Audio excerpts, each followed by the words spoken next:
শুভ সকাল প্রিয় শিক্ষার্থীবৃন্দ, আশা করি স্বাস্থ্যবিধি রক্ষা করে বাসার সবাইকে নিয়ে ভালো আছো, সুস্থ আছো। আমি Anil Chandra Kirtania, instructor non tech mathematics, Barishal polytechnic institute Barishal. আমি পূর্বের ন্যায় তোমাদের ম্যাথমেটিক্স 2 বিষয় কোড 65921 নিয়ে আলোচনা করব। আজকে আমার টপিক ইনডেফিনিট ইন্টিগ্রালস। শিক্ষার্থীবৃন্দ, শোনা যাচ্ছে কিনা কমেন্ট করে জানাবে।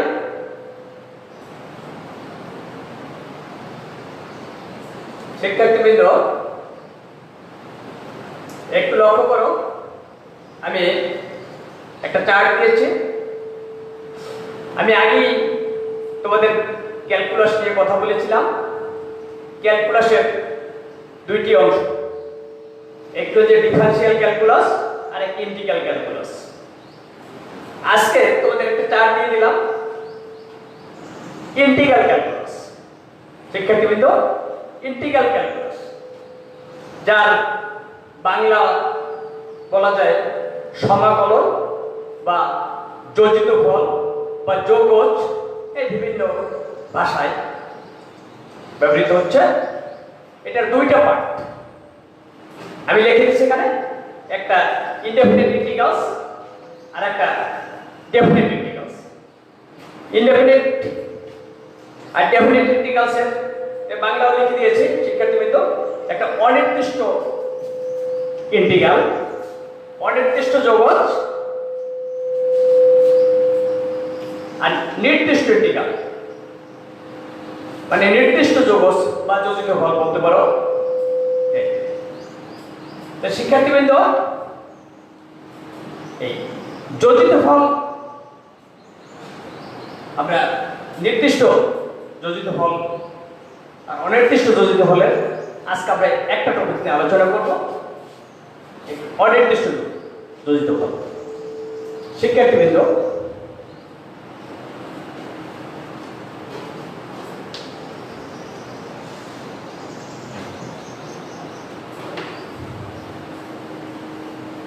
লক্ষ্য করো,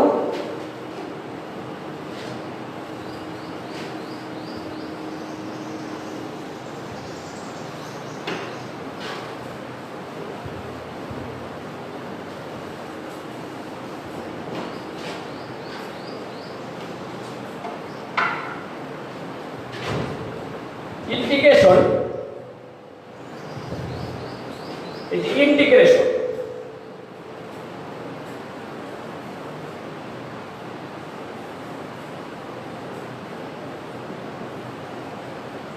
ইন্টিগ্রেশন বাংলায় যে যোজিত ফল,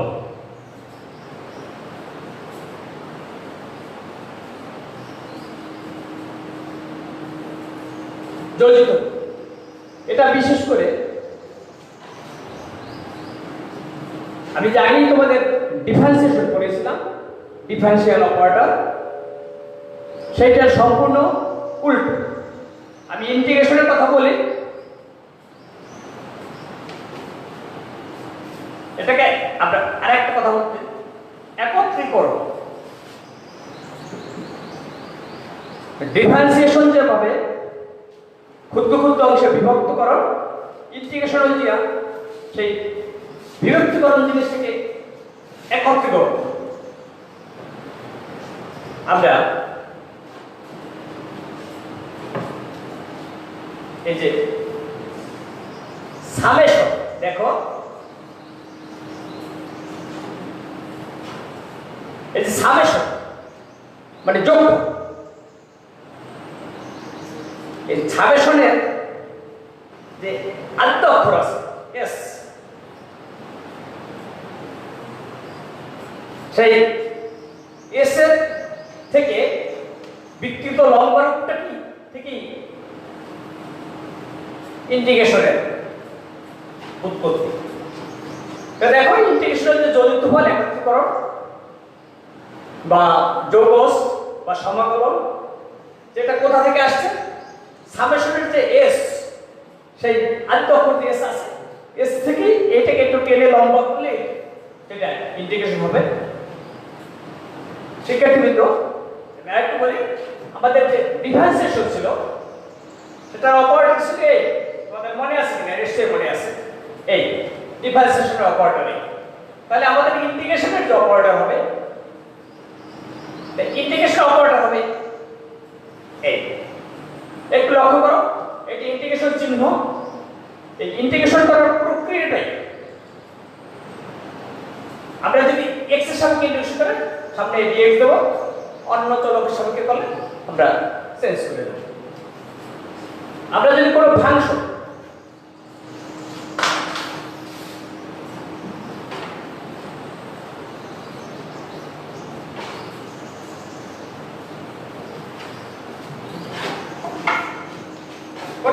সেক্ষেত্রে লক্ষ্য করো,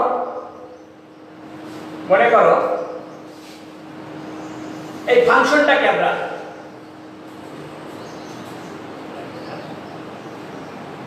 ইন্টিগ্রেশন করব। যে কোনো একটা ফাংশন, যে কোনো ফাংশনটাকে আমরা ইন্টিগ্রেশন করব। এই ফাংশনটাকে ইন্টিগ্রেশন করলে, এই ফাংশনটাকে যদি আমরা ইন্টিগ্রেশন করি, পিছনে একটা ইন্টিগ্রেশন জন্য একটা dx দিলে আমরা ইন্টিগ্রেশন করতে পারব। শিক্ষার্থীবৃন্দ, তারপরে ফাংশনের সমাকলিত মান নির্ণয় করার প্রক্রিয়াটাই হচ্ছে ইন্টিগ্রেশন। যে কোনো একটা ফাংশনকে সমাকলন করার প্রক্রিয়া, এই পুরো প্রক্রিয়াটাকেই বলা হয় ইন্টিগ্রেশন। আর একটু লক্ষ্য করো শিক্ষার্থীরা,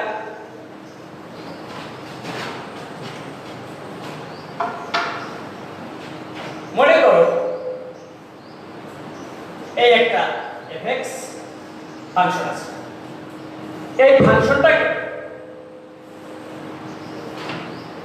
আমি আলাদাই দেখাচ্ছি। একটা ফাংশন আছে,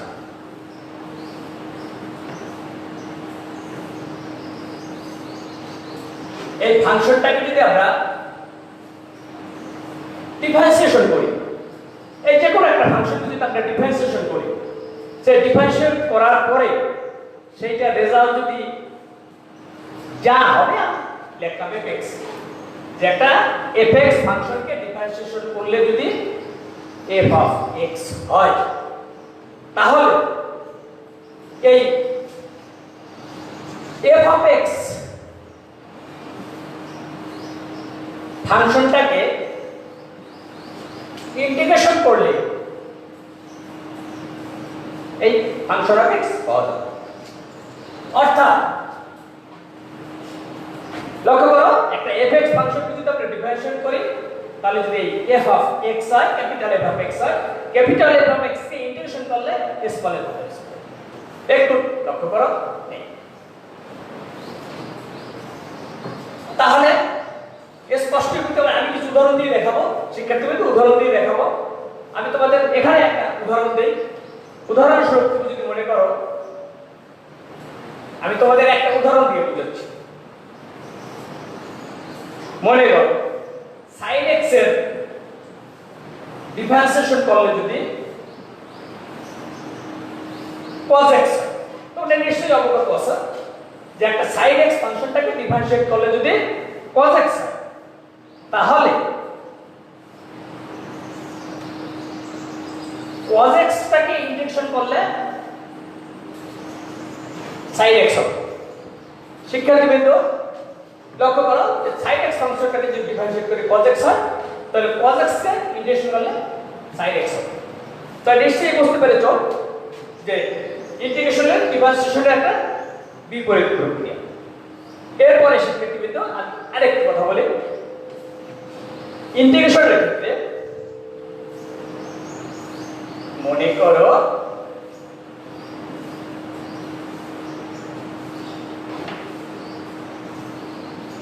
একটা ফাংশনের সাথে একটা ধ্রুবক সংখ্যা আছে। শিক্ষার্থীবৃন্দ, একটা ফাংশনের সাথে একটা ধ্রুবক সংখ্যা আছে। আমি এটা বুঝতে দেই।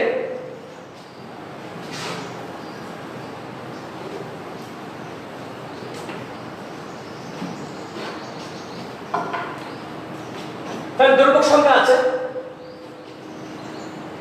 এটাকে যদি আমরা ডিফারেন্সিয়েশন করলে fx হয়, আর এই ধ্রুবক সংখ্যার ডিফারেন্সিয়েট করলে লক্ষ্য করো ধ্রুবক সংখ্যার ডিফারেন্সিয়েট করলে তো শূন্য হয়। তোমরা নিশ্চয়ই অবগত আছো যে ধ্রুবক সংখ্যার করলে শূন্য হয়। তাহলে fx প্লাস c কে যদি আমরা ডিফারেন্সিয়েশন করলে f অফ x হয়, আর প্লাস c এর ডিফারেন্সিয়েট করলে শূন্য হয়। তো শূন্য তো আর আমরা লেখার দরকার হয় না। তাহলে লক্ষ্য করো শিক্ষার্থীরা, এই f অফ x কে আমরা ইন্টিগ্রেশন করলে পূর্বেরটাই ফিরে পাবো, অর্থাৎ function of x plus c পাবো। দেখো তাহলে আমরা আগেরটা থেকে পূর্বেরটা ফিরে পাবো, তাহলে একটু আগে যদি f অফ x পূর্বেরটা ফিরে পেলাম, তার সাথে ধ্রুবক সংখ্যাটা থাকবে। তাহলে এর থেকে প্রমাণিত আমরা যে কোনো ফাংশনকে ডিফারেন্সিয়েট করলে, আমি উদাহরণ দিয়ে আবার বলছি, মনে করো sin x plus c cos x। এখন আগের উদাহরণটাই দিলাম cos x dx equal to sin x plus c। শিক্ষার্থীরা, আমরা যখন শুধু cos x দেখব তখন তো বুঝতে পারবো না এখানে ধ্রুবক সংখ্যা ছিল কি ছিল না। সেই জন্য আমরা যে কোনো ইন্টিগ্রেশন করার পরে একটা সমাকলনযুক্ত ধ্রুবক c যোগ করে দিতে হবে, সমাকলনজনিত ধ্রুবক c যোগ করে দিতে হবে। তোমরা নিশ্চয়ই বুঝতে পেরেছো?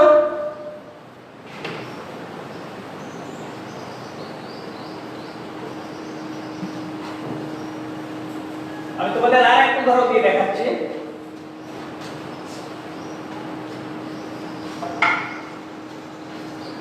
শিক্ষার্থীবৃন্দ, মনে করো ln x এর ডিফারেন্সিয়েট করলে হয় 1/x।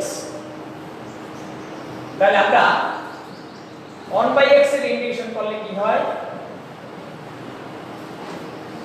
ln x। আমাদের এখানে সমাকলনযুক্ত ধ্রুবক c যোগ করতে হবে। ln x এর ডিফারেন্সিয়েট করলে 1/x। আমরা যখন 1/x পাব, 1/x যখন ইন্টিগ্রেশন করব তখন তো বুঝতে পারবো না এখানে ধ্রুবক সংখ্যা ছিল কি ছিল না। সেই জন্য প্রতি ক্ষেত্রে আমরা ইন্টিগ্রেশন করার পরে একটা সমাকলনযুক্ত ধ্রুবক c যোগ করতে হবে। আমি তোমাদের আরো একটা উদাহরণ দিয়ে বলতেছি। মনে করো এখানে আমি উদাহরণ দেই e two the power x plus 2 আছে। এখানে e two the power x 2 তো 0 হয়ে যায়। আমরা যখন e two the power x এর ইন্টিগ্রেশন করব তখন e two the power x পাবো, এই 2 তো আর ফিরে পাবো না। সেই ক্ষেত্রে আমরা এই ধ্রুবক সংখ্যা 2 ছিল না 1 ছিল না কিছু ছিল কি ছিল না, সেই জন্য আমরা সর্বক্ষেত্রে একটা সমাকলনযুক্ত ধ্রুবক c যোগ করে দেব। তাই শিক্ষার্থীবৃন্দ, তোমরা নিশ্চয়ই বুঝতে পেরেছ। এখন আমি তোমাদের একটু কিছু সূত্র দেখাচ্ছি।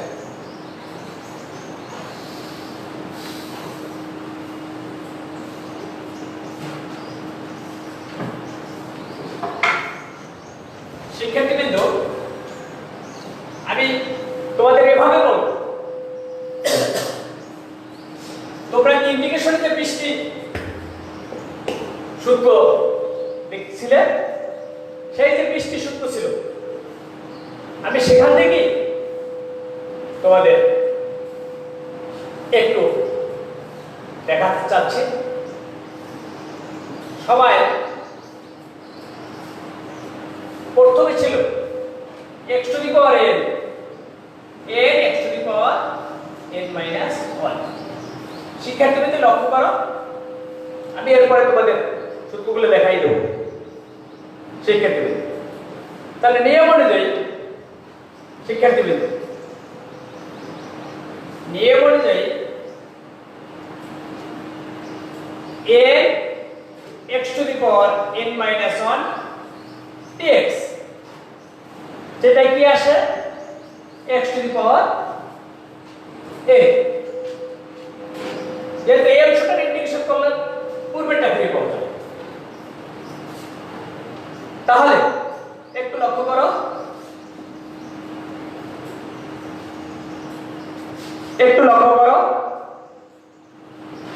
এই যে এটা ফিরে পেলাম কোন প্রক্রিয়ার মাধ্যমে পেলাম? কোন প্রক্রিয়ার মাধ্যমে পেলাম? আমরা এই অবস্থায় মুখস্থ রাখতে আমাদের একটু কষ্ট হবে। একটু লক্ষ্য করো, আমি একটু তোমাদের দেখাচ্ছি কিভাবে আসবে। একটু তাকাও, এই এটা আমি এখানে লিখলাম শিক্ষার্থীবৃন্দ।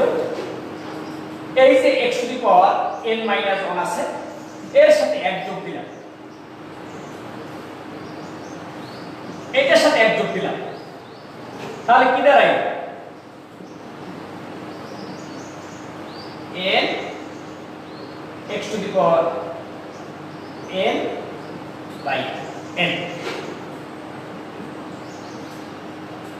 একটু লক্ষ্য করো, তাহলে আমাদের কি দাঁড়াইলো যে পাওয়ারের সাথে 1 যোগ দিয়ে সেই পাওয়ারটি দ্বারা আমরা ভাগ দিছি, তাই না? 1 যোগ আবার সেই পাওয়ারটা দ্বারা ভাগ দিছি, তাহলে আমরা পূর্বেরটা ঘুরে পেয়েছি। তাই এই অবস্থায় সূত্রটা লিখলে আমাদের একটু সমস্যা। সেক্ষেত্রে আমরা এই সূত্রটাকে এইভাবে আইডেন্টিফাই করব যে পাওয়ারের সাথে 1 যোগ দিলে এবং পাওয়ার দিয়ে ভাগ দিলে আমরা সেই মূল সূত্রটা পাই। আমি আরেকটা উদাহরণ দিয়ে বলতেছি। উদাহরণস্বরূপ একটু লক্ষ্য করো, x টু দি পাওয়ার যদি 5 থাকে, তাহলে এখানে 5 আছে, 5 এর সাথে 1 যোগ হবে, তার রেজাল্টটা হবে x to the power 6 by 6। শিক্ষার্থী এভাবে উদাহরণস্বরূপ তুমি যদি মনে করো x টু দি পাওয়ার -2 আছে, -2 এর সাথে 1 যোগ হবে, -2 যোগ 1 হবে, -1 বাই -1। সর্বক্ষেত্রে আমাদের কিন্তু একটা সমাকলন যদি ধ্রুবক সি যোগ দেব, সেটা আগেই বলে রেখেছি। আচ্ছা, তাহলে কি দাঁড়ায় শিক্ষার্থীরা? যে পাওয়ার যাই হোক, পজিটিভ হোক নেগেটিভ হোক ভগ্নাংশ হোক, সর্বক্ষেত্রেই পাওয়ারের সাথে আমরা 1 যোগ দেব, আর সেই যোগফল সেইটা দ্বারা আমরা ভাগ দেব। শিক্ষার্থীবৃন্দ আরেকটু লক্ষ্য করো, কোন ক্ষেত্রে যদি পাওয়ারটা -1 হয়, একটু লক্ষ্য করো, সেক্ষেত্রে কি দাঁড়ায়? -1 প্লাস 1, নিচে -1 প্লাস 1, নিচে কি দাঁড়ায়? 0, উপরেও তার 100 বর্জ্য। তাহলে কি দাঁড়ায় এখানে? অসংজ্ঞায়িত, অর্থাৎ x এর পর যদি মাইনাস হয়, সেক্ষেত্রে নিচে কিন্তু 0 হয়ে যায়, অসংজ্ঞায়িত হয়ে যায়।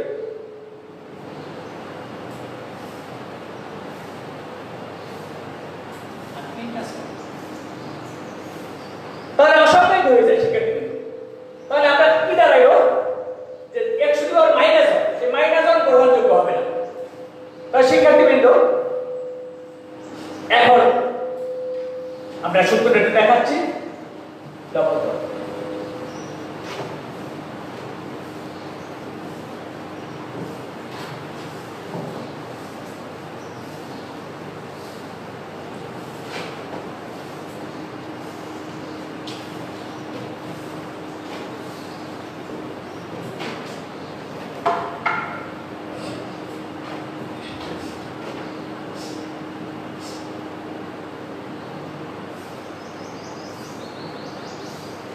শিক্ষার্থীদের 1 নম্বর সূত্রটা দাঁড়ালো আমাদের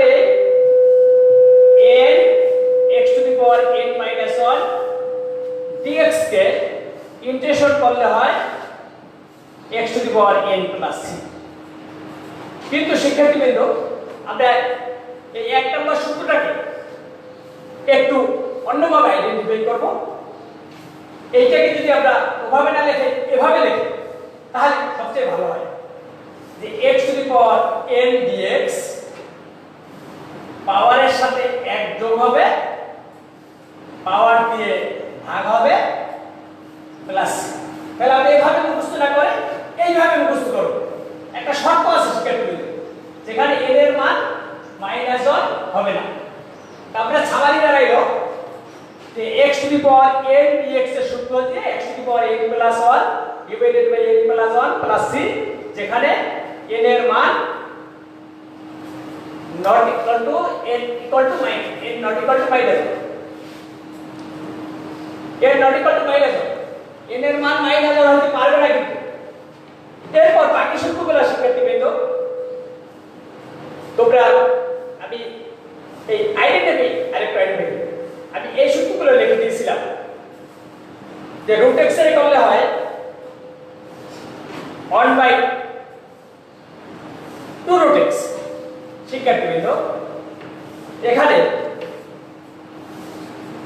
1/2 রুট x এর ইন্টিগ্রেশন করলে কি হয়? Root x। তাহলে শিক্ষার্থীবৃন্দ, এইখানে তোমাদের পরীক্ষার সময় যদি দেখো যে এই টুটা সেটা তো আমরা সর্বক্ষেত্রেই দেব, এই টুটা নিচে যদি না থাকে, এভাবেও যদি থাকে যে 1/root x dx, তাহলে এই টুটা এখানে ব্যবহার করতে পারবো। শিক্ষার্থীবৃন্দ, তাহলে এই দেব। আরেকটা জিনিস, একটা সূত্র দিয়ে আমি আবার বলছি, এই সূত্রগুলো কিন্তু এই সূত্রের অনুসিদ্ধান্ত সূত্র। মনে করো 1/x এর ডিফারেন্সিয়েট করলে হয় -1/x²। তাহলে আমাদের -1/x² ইন্টিগ্রেশন করলে আসল যে 1/x। শিক্ষার্থীবৃন্দ, আমি সেটা শিক্ষার্থীবৃন্দ তুমি যদি এভাবে লেখো 1/x² dx equal to -1/x plus c, তাহলে তোমার নিজের জন্য সুবিধা হয় যে এই মাইনাসটা এখানে ব্যবহার না করে উপাসেও ব্যবহার করা যায়। আমি একটা সূত্র থেকে কিন্তু শিক্ষার্থীরা এই 4টা সূত্র আলোচনা করে দিলাম, তোমাদের সর্বক্ষেত্রে কাজের সুবিধা হবে। আচ্ছা, সর্বক্ষেত্রে কাজের সুবিধা হবে। আরেকটু লক্ষ্য করো শিক্ষার্থীবৃন্দ, তোমরা নিশ্চয়ই জানো x এর ডিফারেন্সিয়েট করলে কি হয়? 1 হয়। তাহলে এটাও তুমি করবা, তাহলে অর্ডার ইন্টিগ্রেশন করলে কি হয়?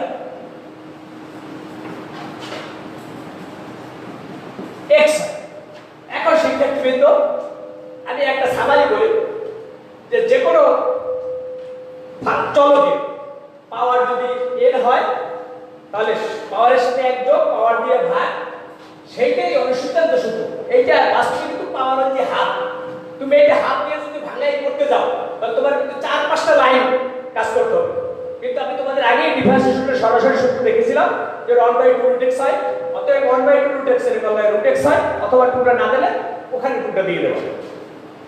1/x এর ডিফারেন্সিয়েট করলে -1/x², -1/x এর ইন্টিগ্রেশন করলে হয় 1/x। অতএব এই মাইনাসটা যদি এখানে তুমি ব্যবহার না করো, ডান পাশে নিতে পারো। x এর ডিফারেন্সিয়েট করলে 1 হয়, অতএব 1 এর ইন্টিগ্রেশন করলে x হবে। শিক্ষার্থীবৃন্দ, আমি তোমাদের এই 4টা সূত্র বললাম। আমি বাকি সূত্রগুলো আমি তোমাদের ডিফারেন্সিয়েশনের যে সূত্রগুলো দেখেছিলাম যে 20টি, সেই সূত্রগুলোই শুধু করে যাবা। যেটা একটু সমস্যা ছিল সেটা তোমাদের বলে দিলাম।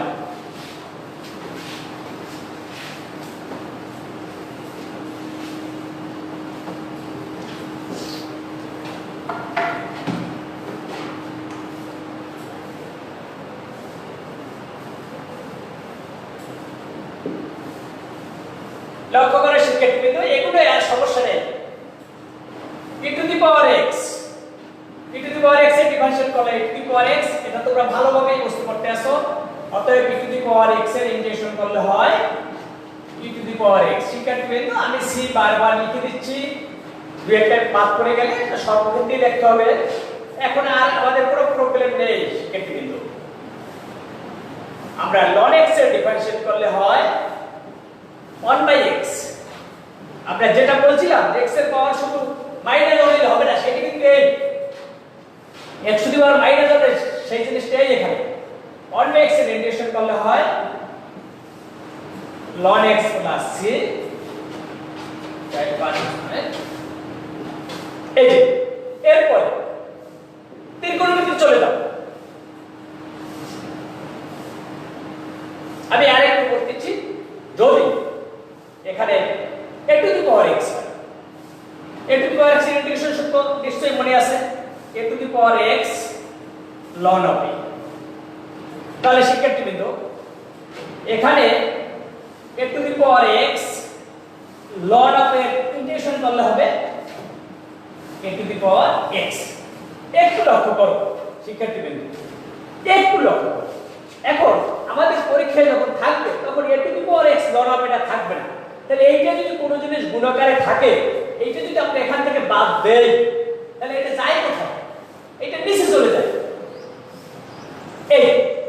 এই জন্য আমরা যদি এখানে না থাকে তাহলে আমরা এইখানে ব্যবহার করব।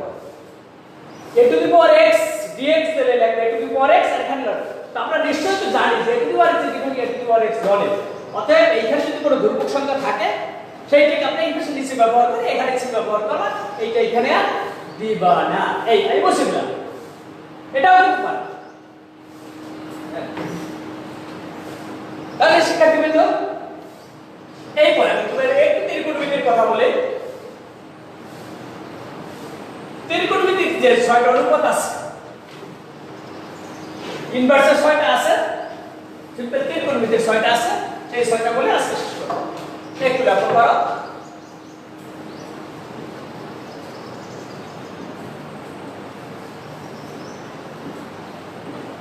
এটা তোমরা নিশ্চয়ই জানো, এটা আর বলা লাগে না।